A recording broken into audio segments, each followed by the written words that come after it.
안녕하세요. 2025년 8월 16일자 206번째 마켓 코멘트 앤 트레이딩 팁스를 시작하겠습니다. 오늘도 CL, ES, NQ, 비트코인, 이더리움 순으로 진행하겠습니다. 제가 지난주에 말씀드렸었던 것처럼 비트코인하고 이더리움 중에 하나만 하려고 했었는데, 제가 그 커뮤니티 게시판에 어떤 거를 해야 좋을지를 여쭤봤어요. 그런데 14분 중에서 36%가 비트코인 유지를 하는 게 좋다고 생각하신다고 해서, 물론 이더리움이 64%가 되긴 하지만 36%에 해당하시는 분들을 생각해서 뭐 비트코인을 굳이 드롭할 필요가 있나 하는 생각이 들었습니다. 뭐 비트코인이랑 이더리움에 대해서 뭐 제가 더 자세하게 뭐 할 것도 아니고 해서 일단은 두 개 다 당분간 유지하고 개인적으로는 비트코인을 드롭을 하려고 생각을 했었기 때문에 나중에 상황 봐서 비트코인의 볼라틸리티가 좀 너무 심하게 빠진다거나 하게 되면 그때 가서 새로 비트코인을 드롭하는 걸로 하고 당분간은 비트코인을 유지하는 걸로 하도록 하겠습니다. 네. 그러면 먼저 CL 먼저 보실게요. CL 차트고요. CL 차트 지난주 여기까지 진행이 됐었죠. 그래서 64.36 밑으로 내려와서 62.43 이 저항선이고 지지선이고 여기서 지지받아서 61.74까지도 내려올 가능성이 있다고 봤었는데 거기까지는 미처 내려오지 못했죠. 뭐 보시다시피 전주 전전주 계속 그 하락하는 분위기였고 64.36이 깨진 상황이어서 일단 뭐 지난주도 64.36 넘어서기는 쉽지 않을 거라고 분명히 말씀드렸었고, 그리고 나서 월요일에 일단 64.36을 좀 뚫긴 했지만 다시 밀려 내려왔고, 다시 여기에서 상승했다가 다시 밀려 내려왔죠.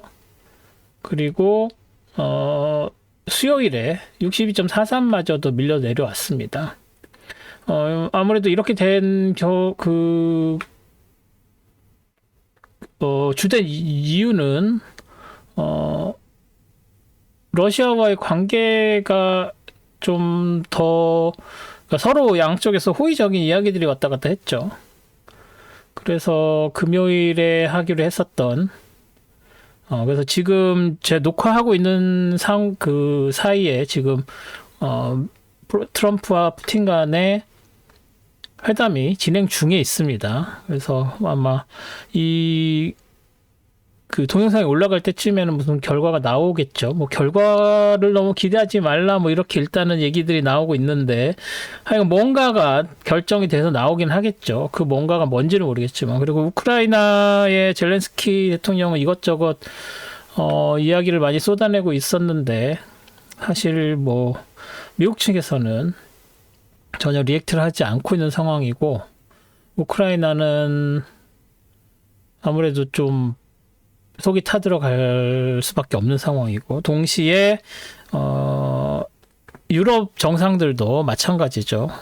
미국이 러시아에 굉장히 호의적이거나 뭐 그런 반응을 나타나게 되면 정말로 유럽은 러시아에서 뭔가 그 서유럽에 대한 공격이 있을 때 셀프 디펜스를 해야 됩니다. 그래서 그런 부분들 때문에 지금 촉각을 곤두세우고 있는 상황이라 아마 그 미국 트럼프 대통령이 푸틴의 이야기, 의견, 뭐 그거를 받아들이는 쪽으로 가게 되면 아마 미국과 유럽의 관계가 굉장히 급속하게 냉각이 될 것이고, 아마 그게 무역 관련된 쪽으로도 영향을 줄 수밖에 없을 것으로 예상이 되기 때문에 이게 단순히 우크라이나와 러시아 간의 전쟁을 종식시키기 위한 뭐 그런 지역적인 그런 게 아니다라는 걸 먼저 말씀을 드리고 있고요. 그로 인해서 이제 CL이 많이 영향을 받고 있었죠. 그래서 뭐 지금 뭐 수요일 이후에 금요일에까지 목요일에 이렇게 확 올라갔지만 다시 금요일에 빠져서 내려왔죠. 이러한 움직임 자체가 뭐 크게 지금 보시다시피 2달러, 3달러 정도 안쪽.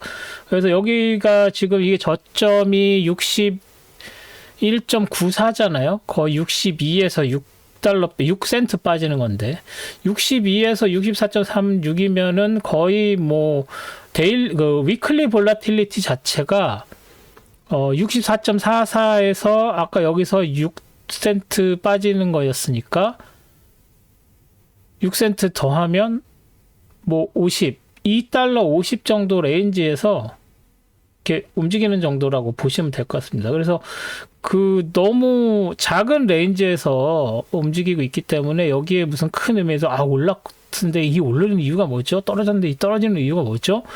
뭐 크게 영향을 받으실 필요는 없고 이 레인지 아주 좁은 레인지에서 움직였다. 그리고 이게 아래로 갈지 위로 갈지는 정말로 지금 하고 있는 트럼프 푸틴 간의 정상회담의 결과에 따라서 정말 갑자기 훅 치고 올라갈 수도 있고 더 빠져서 내려올 수도 있지만 오르기는 쉽습니다. 근데 내리는 거는 많이 내려봤자 60 아래로 내려가기는 되게 어려울 것 같습니다. 이 2달러가 되게 작지만 의미가 있는 레인지라서 그래서 60달러까지는 못 가고 뭐 좀 하락한다고 해도 지금 이 정도의 레인지가 한 2달러 정도 내려와서 지금 여기가 62라고 봐야 되죠. 62가 뭐 60.5 뭐 60까지도 내려올 수 있겠지만 그냥 치고 올라가는 정도. 그래서 60대 중반 그럼 한 1.5 정도 아니면은 1.5 정도 되겠죠. 1.5 정도 시프트 다운해서 1.5 정도 시프트 다운하면은 64.36은 한 뭐 62점 후반대 지금 오늘 그 종가에 해당되는 그 정도의 레인지로 내려올 수 있는 거고 그 하락하는 이유가 된다면요. 만약에 상승한다 그러면은 한 67.71까지도 훅 치고 올라갈 가능성도 있습니다. 물론 그 과정이 어떻게 되는지는 좀 두고 봐야겠지만 그래서 지금 위아래가 다 열려 있는 상황이다.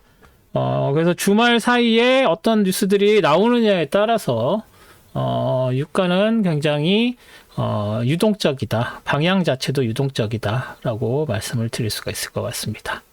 그래서 CL은 이 정도로 정리를 하겠습니다. 다음은 ES죠.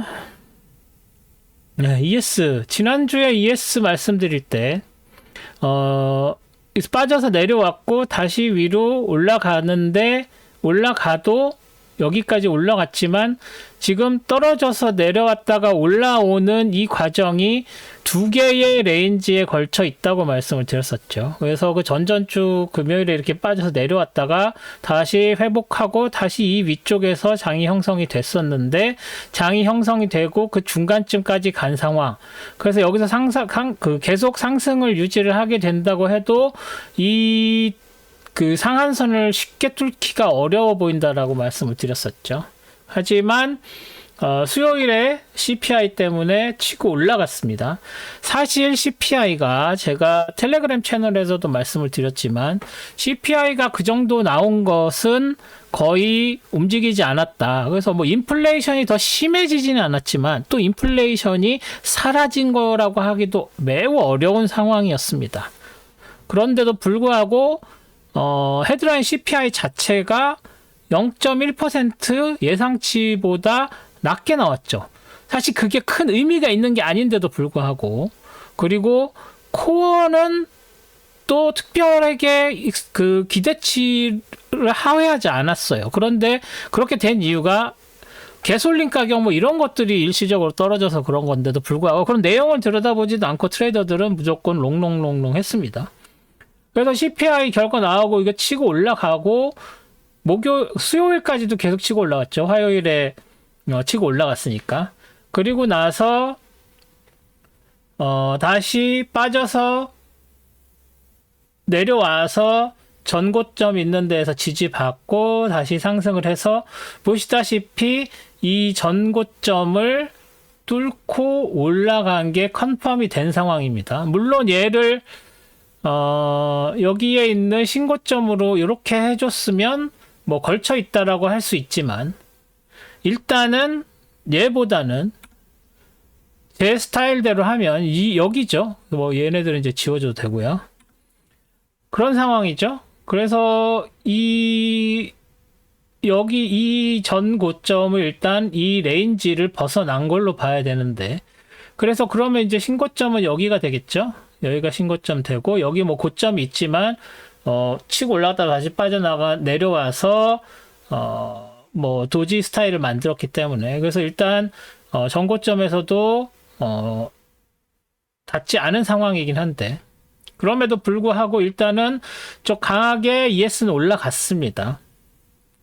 그런데 제가 텔레그램에서 말씀드렸지만 목요일장 같은 경우에는 RTY라고 해서 러셀 넘버 같은 경우에는 이 밑으로 훅 빠져서 내려올 정도였습니다.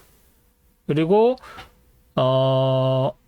다우존스 지수는 ES보다 더 크게 상승을 했었어요. 그런 상황에, 그래서 지수가 크게 네 가지가 있는데, 미국 그 주가 지수는 미국 주가 지수가 크게 네 가지가 있는데, 그 중에 제일 많이 기준으로 사용이 되는 게 이미니 S&P라는 선물 지수인데, 그 S&P 500 지수죠. 이미니 S&P는 S&P 500의 선물을 이미니 S&P라고 하고, S&P 500 지수를 추종하는 선물인 거죠. 그래서 S&P 500 지수, 그리고 나스닥 100 지수, 그러니까 여기서 500, 100은 S&P 500 지수를 구성하는 500개의 주요 주식이 있는 겁니다. 미국 주식. 그래서 S&P 500이 있고, 그 다음이 NQ는 나스닥 100, 나스닥에 속해 있는 100개의 주식이죠.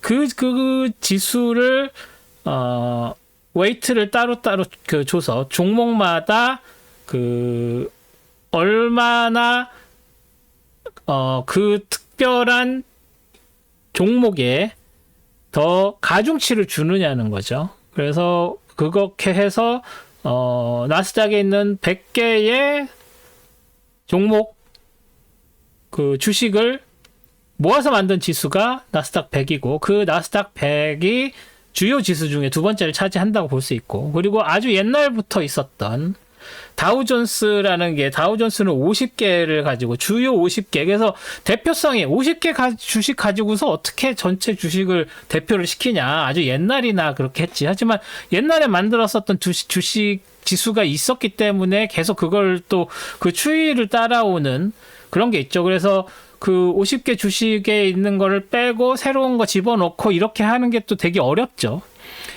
그래서 어쨌거나 그런 다우존스 지수가 제일 크게 움직였습니다. 그래서 다우존스 지수는 다우존스를 다우존스 50개의 다우존스 인덱스를 구성하는 종목들은 여러 분야에 걸쳐 있는 종목을 50개만으로 한정돼서 하다 보니까 굉장히 옛날부터 있었던 우량주들 이런 것들이 되다 보니 좀 올드 스타일 인더스트리를 대표한다고 하죠. 그리고 이제 마지막으로 러셀 2000 지수가 있어요. 2000개. 그러니까는 좀 소위 말하는 스타트업들 같은 그런 주식들을 2000개를 따로 모아서 지수를 만든 거죠. 그래서 러셀 2000이라는 지수를 따라가는 건데, 그거에 대한 선물이 RTY라고 해서 러셀 선물이고, 아까 말씀드린 다우존스는 YM이라고 하는 그 선물이 있습니다. 다우존스를 추종하는 선물. 그렇게 크게 4개의 지수 선물이 있고, 그 4개의 지수 선물을 가지고 이제 미국 주식 시장을 이제 한눈에 볼 수 있는 거죠. 그런데 보통 걔네들은 다 같이 움직입니다.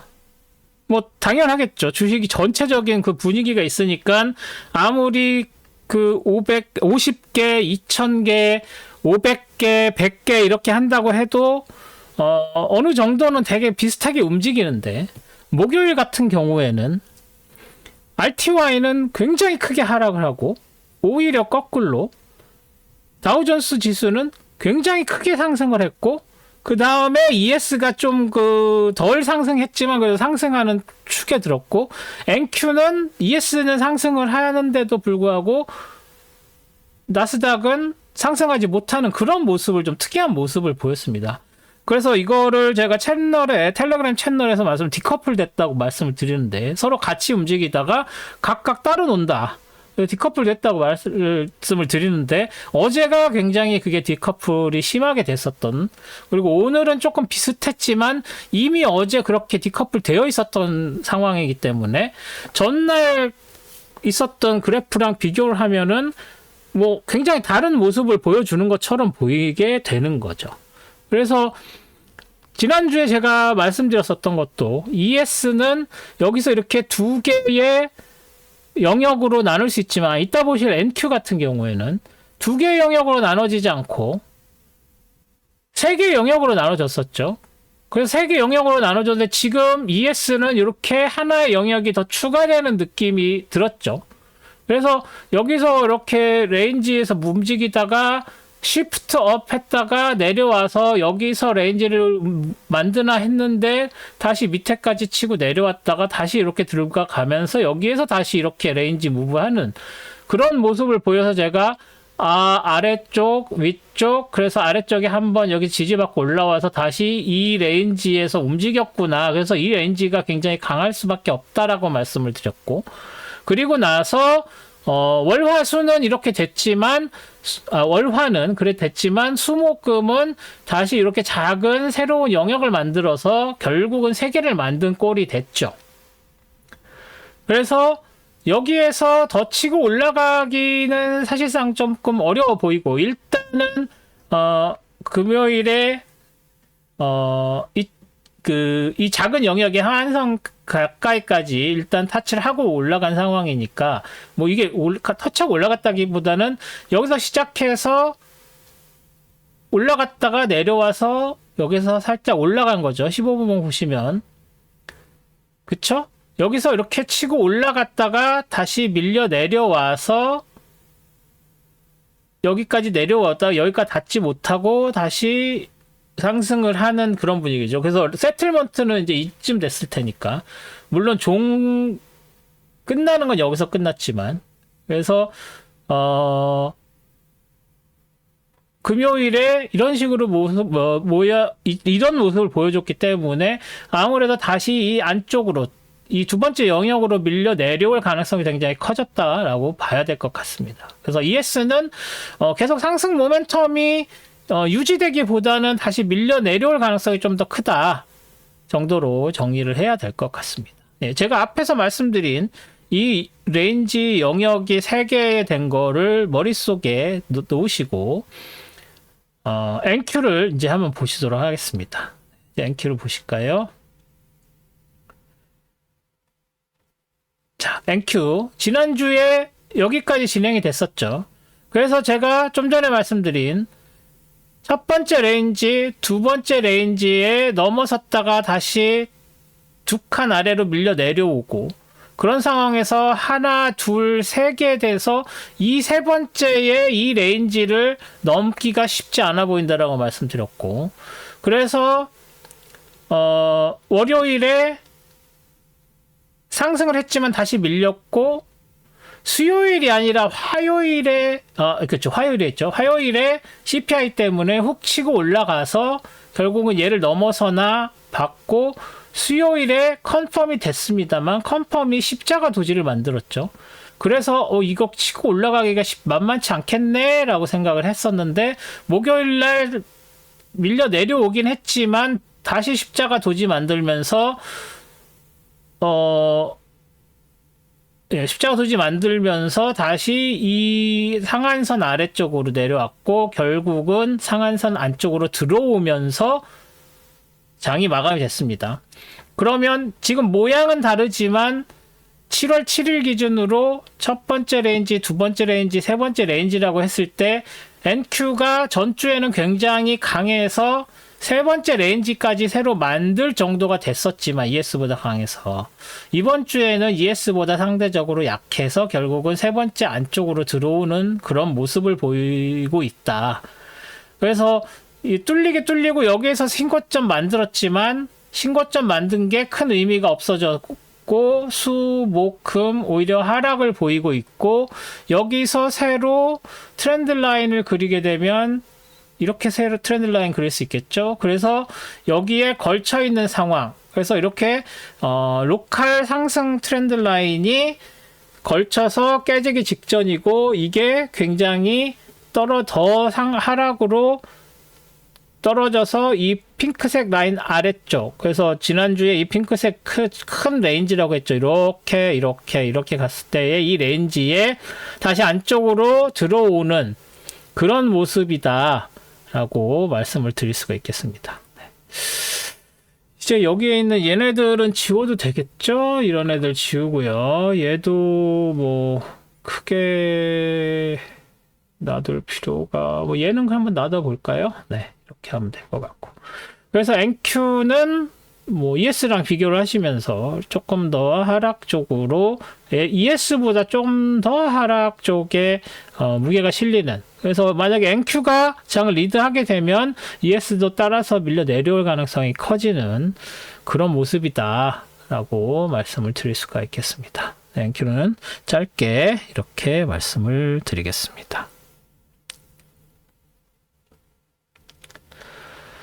네, 다음은 이제 비트코인이네요. 비트코인 보시면, 네, 비트코인. 지난주에 이 다운 트렌드 라인에서 걸쳐서 여기에서 이렇게 저항을 받은 채로 끝났었죠. 그쵸? 왜냐면 제가 금요일날 녹화를 하니까. 그리고 나서 토요일도 밀려 내려왔지만 일요일날 다시 치고 올라가기 시작해서 화요일에 더 치고 올라갔죠. CPI 영향 없다고 할 수 없고, 여기군요. 투세요. 일요일에 올라갔고, 월요일에 치고 올라갔고, 화요일에 CPI 따라서 올라가면서, 이게 지금 ETC 기준이라서 화요일 저녁에 이렇게 올라가고, ETC가 아니라 뭐죠? UTC. 유니버셜, 그러니까 영국 시간 기준인 거죠. 그래서 화요일에 낮에 CPI 있었죠. 그리고 나서 이제 영향을 받아서 조금 치고 올라갔지만 결국은 이 120, 250을 넘어서지 못했어요. 여기서야 이거는 이제 마켓 임팩트로 쭉 치고 내려와서 올라갔다 내려오게 된 거니까. 그리고 나서 결국은 NQ 따라서 다시 수요일에 치고 올라갔지만 결국은 바로 밀려 내려왔습니다. 이 사이에 여러 가지 비트코인 관련된 소식들이 있는지는 모르겠지만 어쨌든 이런 모습을 보여주었습니다. 그래서 신고점 또 갱신했죠. 그래서 뉴스에 또 신고점 갱신했다 이렇게 나왔었는데 그게 이때 뉴스 그리고 이때 뉴스죠. 그리고 나서 바로 밀려 내려와서 다시 월요일 시작 전보다도 아래로 밀려 내려온 상황이 되어 버렸습니다. 그래서 이 밑에서 올라가는 게 지금은 이제는 여기에 트렌드 라인을 그려줘도 되는 상황이 됐죠. 이렇게 트렌드 라인 그려줘도 되는 상황이 됐고 여기서 밀려 내려오면은 여기까지 가능하고 거기 밑에 125,820 그리고 이 빨간색 지지선 그대로 있다는 거. 제가 이걸 팔로우업을 하고 있지는 않습니다. 비트코인이 이 사이사이에 어떤 식의 뉴스들이 있었는지. 그렇지만, 중간중간에 이제 지나가는 뉴스들로 보면은, 익스체인지들의, 코인베이스나 이런 데 실적들이 별로 안 좋았다는 얘기들을 들은 것 같아요. 그래서 그런 것들이 영향을 미쳤을 수 있을 것 같습니다. 네, 제가 이쪽은 직접 모니터링을 하지 않고 차트만 보기 때문에 차트에 대해서만 말씀을 드린다 이렇게 생각을 해주시면 될 것 같고요. 자, 그래서 지금 제가 중요하게 보는 그러니까 여기 이렇게 핑크색으로 이렇게 만들어 놨었던 것 같은 얘네들도 이제는 그냥 2루 하고 이렇게 할게요. 얘도 마찬가지 2포인트 오렌지색으로 이렇게 하고 이제 제가 중요하게 생각하는 레인지는 여기에서는 얘네들입니다. 이 핑크색으로 이제 다시 표시를 할 텐데 얘네들이 중요한 레인지라고 생각을 합니다. 네. 그래서 지금 여기에서 이렇게 한번 밀려 내려와서 빨간색 굉장히 저기 오래전에부터 있었던 중요 트렌드 라인이라고 하는 얘 지지받고 다시 안쪽으로 들어왔는데 기본적으로 7월 14일 고점과 7월 15일 저점이 굉장히 중요한 레인지라고 생각을 합니다. 그래서 이 안에서 계속 이렇게 내려서 여기서 지지받고 여기서도 여기 지지받고 올라갔다가 여기에서 결국은 뚫려서 내려왔지만 다시 여기가 저항선으로 이용이 되면서 다시 요 삼각형에서 밀고 올라간 상황이었죠. 그리고 요 다운 트렌드 라인에서 저항을 2번, 3번, 3일 받다가 결국 지난 일요일에 치고 올라간 셈이 됐습니다. 그래서 이 다운 트렌드 라인이 굉장히 중요하게 작용을 했다가 깨진 거죠. 그리고 나서 여기에 있는 이제 고점, 이 고점과 이 고점은 사실 중요한 고점, 전 고점들이 아니었던 거죠, 결국은. 그래서 얘네들은 이제 이렇게 굳이 해줄 필요가 없다는 게 증명이 된 겁니다. 그래서 이 다운 트렌드 라인을 깨고 올라가서 거의 여기서는 떨어질 때는 이제 프리폴이라고 하는데 여기는 프리업이라고 해야 되나요? 프리라이즈라고 해야 되나요? 프리라이즈를 해서 쭉 올라갔습니다. 그래서 여기까지 닿았고 여기서 저항받고 그 다음 날에도 살짝 밀고 올라갔지만 결국은 다시 저항받고 밀려 내려오는 그런 모습을 보여주었다라고 할 수 있겠죠. 그래서 이 밑에 새로 그려진 트렌드 라인이 지지선, 요 다운 트렌드 라인도 당연하겠지만 굉장히 강한 지지선인데 언제까지? 이 핑크색 위쪽에 있을 때까지예요. 이 밑으로 내려가서 이때 돼서 여기서 지지를 받을 수는 있겠지만 이 다운 트렌드 라인이 굉장히 강하게 작용할 수 있는 거는 이 핑크 레인지 안쪽에 있을 때입니다. 그래서 이게 토요일, 일요일에 이 다운 트렌드 라인에 닿거나 요 트렌드 라인, 새로 그린 상승 트렌드 라인을 닿거나 해서 다시 지지받고 올라갈 가능성이 있습니다. 토요일, 일요일, 월요일은. 하지만 이제 월요일 지나서는 이 다운 트렌드 라인은 힘을 잃을 것이고 오히려 이 핑크색 하한선과 요 빨간색 상승 트렌드 라인 이런 것들이 더 강하게 작용을 할 것이다. 이렇게 말씀을 드릴 수가 있을 것 같습니다. 그래서 비트코인은 이 정도로 정리를 하겠습니다. 다음은 이더리움이네요. 네, 이더리움은 방금 보신 거랑 굉장히 양상이 다르죠. 지난주에 여기까지 진행이 됐었는데 토요일에도 훅 치고 올라갔고 일 좀 부진하다가 화요일, 수요일 올라갔고 목요일, 금요일 빠졌어요. 자, 근데 여기서 잘 보시면 여기 있는 이 로우 하이 레퍼런스 라인 오렌지색 여기에 토요일에 저항을 받은 상황이죠. 그리고 나서 일요일, 월요일 하다가 화요일에 다시 치고 올라가면서 이 로우 하이 레퍼런스 라인을 뚫었죠. 그러면 그 다음에 우리가 볼 때는 뭘 봐야 되냐면 여기서 올라오는 이 트렌드 라인 그리고 이 위에 이걸 뚫을 거를 생각해서 다른 로우 하이 레퍼런스 라인을 찾아야 되겠죠. 여기로 하는 거는 이거는 너무 크고 그죠? 얘는 이 중간에 있으니까 얘 아니면은 얘가 중요한데 얘는 이미 있고 얘는 이건 너무 높죠. 그래서 얘는 아니고 그러면 이 라인의 기준선이 아니란 얘기죠. 그 다음에 생각할 수 있는 건 이 기준선인데 여기서 여기 아니면 여기인데 얘가 제일 높으니까 얘가 제일 그거 되는 거죠. 그래서 얘를 이렇게 그려서 얘가 아니죠. 얘를 그려서 오렌지색으로 그려 놓은 다음에 얘가 뚫리면 여기까지 봤는데 화요일에는 거기에 닿지 않았지만 결국 수요일에는 이 로우 레퍼런스 라인에서 저항을 받았다는 것을 아실 수 있습니다. 그래서 처음에는 이 트렌드 라인을 기준으로 보다가 얘가 뚫렸어? 그럼 얘가 뚫릴 걸 대비해서 그 위에 하나의 더 기준선이 되는 거를 봐야죠. 그죠? 그래서 여기에서 저항받고 이제 내려온 거라고 볼 수 있고요. 그렇게 내려왔더니 밑에 이 로우 레퍼런스 라인 하나 더 만나는데 얘가 이제는 저항선이 아니라 지지선으로 작용해서 이 두 개의 로아의 레퍼런스 라인을 기준으로 여기에서 저항받고 여기서 지지받은 꼴이 됐습니다.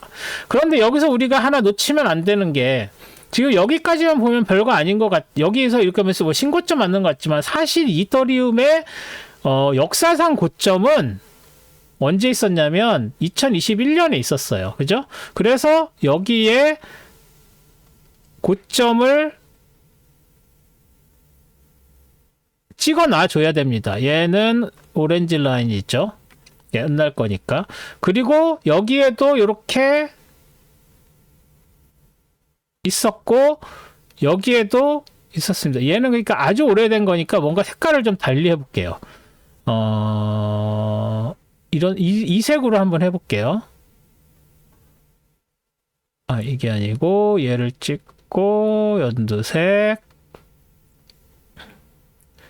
얘를 찍고 연두색 이렇게. 그러면 좀 구분이 되겠죠? 그렇죠? 그래서 여기 올라갈 때 이런 애들은 크게 영향을 받지 않았었다는 것을 알 수 있었습니다. 그렇죠? 그렇지만 그래서 얘네들은 큰 영향받은 게 없으니까 지워줬고 얘는 아직 닿지 않았으니까 놔둘 필요가 있겠죠. 그래서 4864.90이 역사적 고점이 있었어요. 그래서 지금 우리가 여기에서 토요일, 일요일, 월요일 지나서 화요일에 막 치고 올라갈 때 이 트렌드 라인, 그 다음에 여기 얘는 이미 뚫었으니까 그 다음 로아의 레퍼런스 라인, 그 다음에 전에 있었던 전고점, 역사상 고점, 이렇게 요 세 개를 놓고 그러니까 트레이딩을 하셨어야 되는 거죠. 그런데 첫 번째 거에 화요일에는 저항받았고 두 번째 거에 수요일께 저항받았고 그 위로 못 올라가고 내려와서 결국은 금요일에는 여기서 지지를 받았다. 이렇게 생각을 하시면 될 것 같습니다. 어떻게 트렌드 라인, 로아의 레퍼런스 라인, 전고점, 전저점 이런 데들을 가지고 어디에서 멈추고 어디에서 지지받고 어디에서 저항받고 하는 거를 어떤 식으로 트레이딩을 하셔야 된다는 걸, 이거 지금 그냥 단순히 지금 일봉만 가지고 이렇게 한 건데 이런 내용을 가지고 15분봉 가서 또 더 자세하게는 하실 수 있고 15분 봉 1시간 봉도 가능한데 저는 보통 15분봉이랑 데일리 차트를 놓고 봅니다. 선물을 할 땐 보통 그렇게 해요. 그래서 아무래도 크립토 커런시 트레이딩은 선물 트레이딩과 굉장히 유사하기 때문에 그 주식 트레이딩보다, 그래서 이런 식으로 트레이딩을 하시는 게 되게 중요하다라고 말씀을 드릴 수가 있겠습니다. 그래서 이더리움은 일단은 이 두 개의 로우하이 레퍼런스 라인 사이에 있는 이 영역에서 장이 형성될 확률이 높고 또 조금 더 밀린다고 해도 여기서 올라가 새로 만들어진 이 트렌드 라인이 있고, 그래서 이 영역에서 장이 형성될 확률이 높아졌다. 이더리움은 그렇게 말씀드릴 수가 있을 것 같습니다. 네.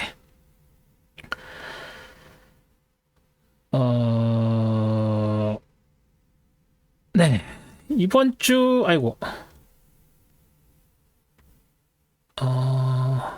다시 이거를 제가 뭔가를 잘못 눌렀네요. 잘못 눌러서. 네. 이번 주는 CPI가 있었죠. 네, CPI가 있었고,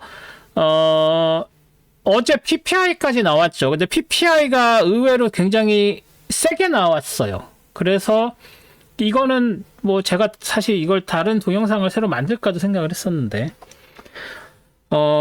일단 PPI를 먼저 말씀을 드리면, PPI는 이제 생산자 물가지수죠. 같이 말해서 새로 공장에서 나오는 출고 가격의 인플레이션을 얘기를 하는 거죠. 그 가격 지수를 얘기하는 건데 오를 수밖에 없죠. 관세가 올랐고 원자재 가격의 관세 영향을 받았기 때문에 생산 단가가 올라갔기 때문이에요. 당연히 그게 어디에 영향을 미치겠어요? 실제 소비자 상품에 영향을 미치죠. 그런데 신기한 거는 컨슈머 프라이스 인덱스의 그 CPI는 여러 가지 서비스 관련된 것도 하죠, 당연히. 하지만 상품에 관한 것들도 하죠. 그리고 푸드 같은 것들도 하고. 근데 푸드, 에너지 이런 거 빼고 일반 다른 공산품들에 대한 얘기를 할 때 공산품 미국에서 생산되는 거라고 하면 딱히 떠오르는 게 기계 말고는 없죠. 그리고 뭐 부동산 이런 거 있을 거고. 그 외에 나머지 생활 필수품들은 미국은 굉장히 수입에 많이 의존하고 있는 상황입니다. 그래서 PPI가 높게 나와도 실제로 미국 내에서 생산된 프로덕트의 생산자 물가 지수가 CPI에 직접적으로 영향을 주기가 쉽지가 않아요. 그래서 PPI와 CPI에 괴리가 생기는 겁니다. 그리고 또 한 가지는 PPI와 CPI 사이에서는 시간 텀이 생겨요. 시간 렉이 있어요. 그 공장에서 만들어서 출고를 한 게 실제 소비자한테 도달하려면 2달, 3달, 뭐 심지어는 6개월까지도 걸린단 말이죠. 그래서 PPI가 높으면은 CPI가 높아지겠구나 하는 거에 대한 약간 선행지수의 의미가 있단 말이죠. 그런데 PPI가 되게 세게 나왔어. 그러면 CPI가 굉장히 커서 인플레이션 지수에 영향을 미치겠네? 라고 생각하는 건 당연하죠. 당연한데 아무래도 미국의 그 산업 구조상 PPI가 직접적으로 CPI에 영향을 미치기에는 상당히 조금 괴리가 있다라는 거를 먼저 말씀을 드리고, 그렇기 때문에 우리가 관심을 CPI, 특히 이제 미국의 인플레이션에 대해서 신경을 써야 될 부분은 사실은 PPI보다는 CPI고, 그 이유는 관세 영향은 CPI에 더 클 것이다. 왜냐하면 소비자들이 사용하고 있는 많은 공산품들을 수입에 의존하고 있기 때문이다 라고 말씀을 드릴 수가 있고, CPI에서 눈여겨볼 부분 중에 하나는 뭐 세컨핸드 카, 뭐라 그러죠? 한국에서 뭐라 그러죠? 중고차 가격 이런 것들은 영향을 미칠 수 있겠죠. 왜냐하면 새로 나오는 차 가격이 그 원자재 가격이 껑충 뛰면서 신차 가격이 뛸 수밖에 없는데, 신차 가격이 뛰면 사람들이 신차를 못 사고 중고차를 사야 되니까 중고차 가격은 수요가 많으니까 오르는 거죠. 그렇게 되면 간접적으로 오르는 거예요. 그러니까 이런 식으로 영향을 미치게 되는 거예요. 그러니까 PPI가 CPI에 영향을 주는 게 굉장히 그 품목별로 굉장히 다르고 전체적으로 영향을 주기 힘들고 뭐 이런 게 있다. 그래서 PPI가 올랐는데 왜 인플레이션 사람들이 걱정을 크게 안 하지? 왜 주식이 안 떨어지지? 왜 9월달 기준금리는 인하가 멈출 거라는 걱정 안 하지? PPI도 분명히 인플레이션 지수인데 이런 맹점이 있다라는 것들을 간단하게 설명을 드리고 싶었어요. 끝나는 데에서. 뭐라 그래야 돼? 이게 마지막 파트 여기에서.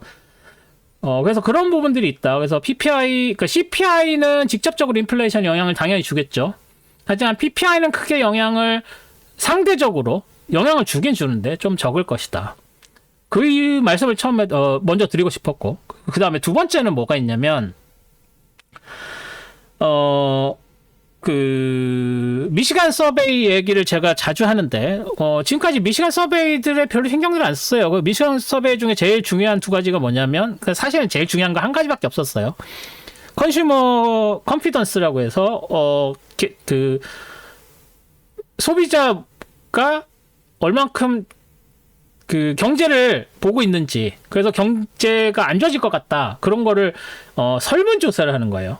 그래서 설문조사를 해서 봤더니 예상치보다 경제가 안 좋아질 것 같다는 게 몇 달 만에 다시 나빠지기 시작했어요. 그 전달보다. 근데 그것도 아주 많이, 그러니까 그 상대적인 수치로서 좀 이렇게까지 안 좋아지나? 갑자기 사람들이 경제에 대해서 이렇게까지 안 좋게 생각하나? 라고 할 정도의 서베이 결과가 나왔고, 그리고 이제 미시간 넘버 중에서 요새 몇 년 전부터 사람들이 관심 보고 가지고 있는 게 1년 후에 인플레이션 어떻게 될 것이냐는 설문조사, 5년 후 인플레이션이 어떻게 될 것 같냐는 설문조사가 있어요.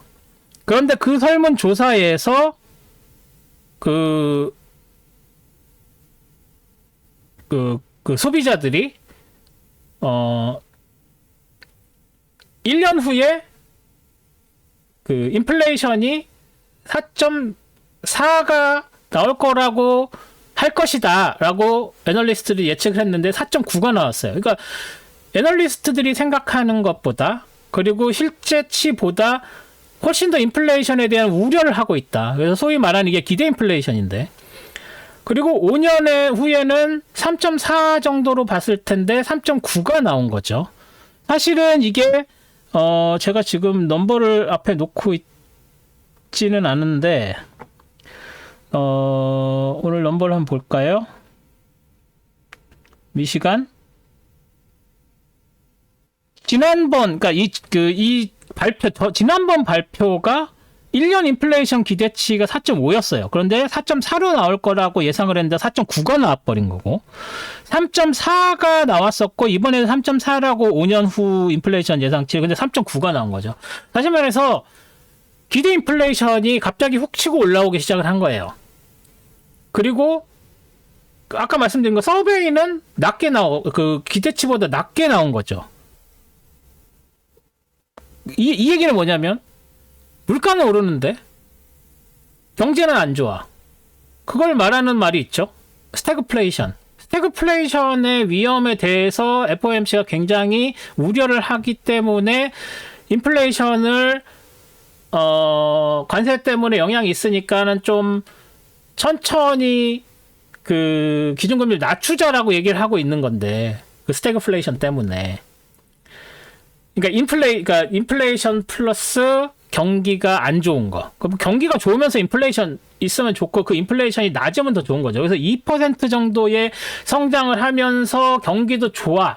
이게 정답이고 그게 딱 좋은 그 아이디얼한 상황인데, 인플레이션은 오르는데 경기는 안 좋아. 이게 스태그플레이션이죠. 이게 인플레이션 시츄에이션보다도 안 좋다라고 얘기를 하는 상황이 된다는 거죠. 그래서 지금 현재 소비자들이 느끼고 있는 거는 그거다. 그래서 그 금요일에 하락이 아니라 보합을 지수가 보였던 이유가 이것 때문이다라고 하는 언론들도 있었어요. 타이틀만 보니까. 근데 이게 직접적인 영향을 미치지 않겠죠. 왜냐면 이거는 팩트가 아니고, 그냥 팩트가 아니라고 말하면 좀 이상하지만 실제로 나온 데이터가 아니라 결과가 나온 데이터가 아니라 이건 서베이예요. 그걸 착각하시면 안 되는, 그 설문조사라고요. 그런데 소비자들이 느끼기엔 지금 그렇게 느끼고 있다라는 걸 보여주는 거죠. 그런데 이런 걸 하는 이유가 소비자들이 느끼는 게 굉장히 중요하잖아요. 그래서 기대 인플레이션 이런 거가 높으면은 앞으로 물가가 오를 거야, 막 사들여야지 라고 하는 거죠. 인플레이션이 높다고 생각하면. 그런데 그렇게 되면 일단 그렇게 미리 땡겨서 소비를 하게 되면 막상 어느 시점에 가면은 더 이상 소비가 일어나지 않는, 그래서 경기를 더 하락을 가중시키는 뭐 이런 이펙트들이 있다는 거죠. 그래서 소비자들이 어떻게 생각을 하는지는 굉장히 중요한 거란 말이에요. 그런데 기대 인플레이션이 낮아졌다가 다시 오르기 시작을 했다는 그런 중요한 게 있다라고 말씀을 드릴 수가 있겠습니다. 그래서 그 금요일 날 그 내용이 나왔어요. 그래서 이게 일단은 뭐 PPI 나온 것도 그렇고, 아까 말씀드린 것처럼 아예 전혀 그 인플레이션에 영향이 없는 건 아니니까 그런 거 나온 것도 그렇고, 지금 그 인플레이션 서베이도 이렇게 나왔고, 그런 상황이라서 베센트 재무장관이 뭐 50 BPS 두 클릭 하락을 9월에 해야 된다 뭐 그런 얘기 하다가 오늘 다시 말을 바꿨죠. 뭐 그렇게 푸시하는 건 아니다. 그냥 뭐 내 생각은 그렇다는 거 얘기한 거다. 이렇게 이제 한 발 물러섰어요. 그 이유가 PPI 잘못 그 높게 나왔지, 서베이 이렇게 나오지, 뭐 두 클릭 이하는 거의 불가능하다라고 보고, 만약에 9월 초에 그리고 9월 그 레이트 시전 전에 CPI 한 번 더 나온 게 이상하게 나오고, 그렇게 되면 9월도 일단 한 클릭은 내리지만 금리 인하한 다음에 이 이상 몇 달간은 없을 거라고 생각해요. 뭐 이렇게 파월 의장이 얘기를 해버리면 또 주식시장이 굉장히 영향을 받을 수도 있는 상황이 되는 겁니다. 그래서 9월 초에 있는 그 노동, 그 논팜, 그리고 9월 그 레이트 시전 전 일주일 전에 있는 CPI 이런 넘버들 데이터들 다시 봐야 되는 상황이 지금 되고 9월 인하가 거의 90%라고는 하지만 분위기가 어떻게 바뀔지 모르는 상황이라고 이렇게 말씀을 드릴 수가 있을 것 같습니다. 그래서 아직 저는 뭐 그 지인 트레이더 분들 얘기가 그러면 숏이냐? 아직 숏은 아닌 것 같아요. 롱인 것 같긴 한데 일단 분위기가 한번 꺾일 가능성이 생겼다. 그리고 그 데이터가 다음 주 시장에 어떻게 영향을 미치는지 좀 봐야 되겠다. 그리고 뭐 관세 관련해서는 지금 어떻게 보면 케이오틱한 상황입니다. 왜냐하면 일본하고 누구지 그 EU하고 뭐 타결이 된 것 같은데 계속 질질 끌면서 뭐 이거는 이렇고 저건 저렇고 또 나오고 얘기가 또 나오죠. EU는 뭔가 결정된 거 뭔가를 딱 들고 유럽 의회에 가가지고 추인을 받아야 되는 상황인데 그 뭔가가 아직 없는 상황이에요. 뭐 정확하게 아시고 계신지 모르겠지만 그래서 그 이유가 그 어떤 문서 같은 게 있어가지고 이러하니까 이걸 추인해달라 이렇게 해야 되는데 이거가 없는 상황. 계속 질질 끌고 그렇다고 해서 무슨 협상이 벌어지고 있는 상황도 아니고 실무 협상에 대해서 뭔가 딱딱딱 결정이 돼야 되는데 그냥 질질 끌고 있는 상황인 거라고밖에 생각이 안 듭니다. 네. 그래서 그냥 그 대충 해놓은 15% 그 뭐 10% 뭐 그런 정도만 유지되고 있는 상황이에요. 그 합의된 내에서 딱딱 정해져 있는 게 글로 되지 않은 뭐 그런 상황이라고 보시면 되고 일본도 마찬가지. 한국은 뭐 8월 말에 만나서 다시 얘기하기로 한 거니까 그런 상황이고. 그래서 지금 25%뭐 자동차 같은 게 25% 이제 일단 15%로 내려서 뭐 매기고 있다고 하는데 그게 언제까지 그렇게 될지, 더 낮아질 수 있는지, 더 높아질 수 있는지 아무도 모르는 상황. 그래서 관세는 그냥 정치적으로 이용을 해서 뭔가 지지자들은 또 환호하게는 만들었는데 이게 뭔가 딱 정해진 것 같지도 않고 뭐 그런 상황. 그리고 나머지 중소국가들은 계속 높은 관세를 내고 있는 상황. 뭐 거기서 그 뭐라 그러죠? 그 협상을 해달라고 해도 지금 미국이 너무 바빠서 협상을 못 해주는 상황. 아주 골 때린 상황이 되고 있습니다. 그런데 이제 또 우크라이나 러시아 이거 한다고 해서 지금 한참 회담을 하고 있고요. 그리고 뭐 EU도 지금 관세 이거를 우크라이나 러시아 전쟁 이 협상 결과에 따라서 링크 시키려고 아주 단단히 벼르고 있는 상황이고 뭐 아주 되게 복잡한 상황이다라고 말씀드릴 수 있겠습니다. 이렇게 그 제일 마지막에 있는 코멘트 부분 이렇게 오래 하는 거라고 생각을 못했지만 일단 뭐 중요한 내용이니까 일단 이 부분 잘 들어주셔서 그 트레이딩에 잘 이용하셨으면 하고요. 네, 그래서 오늘은 이 정도로 정리하겠습니다. 네, 그리고 오늘도 제 동영상 봐주셔서 감사드리고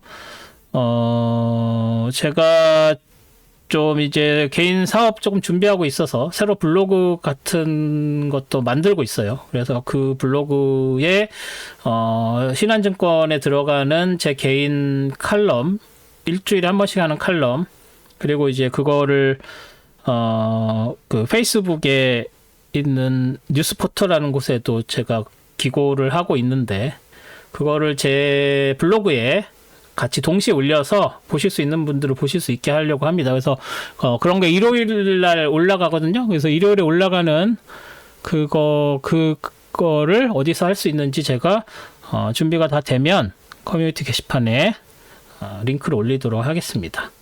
이미 그 프로파일에는 올라가 있으니까 뭐 급하신 분들은 가서 찾아보시면 될 것 같습니다. 그래서 그런 내용들 또 이것저것 커뮤니티 게시판에 올릴 테니까 커뮤니티 게시판도 자주 체크해 주시기 바랍니다. 네, 그럼 오늘 여기까지 하고요. 내일 스톡 차트 어널리시스에서 다시 찾아뵙겠습니다. 고맙습니다.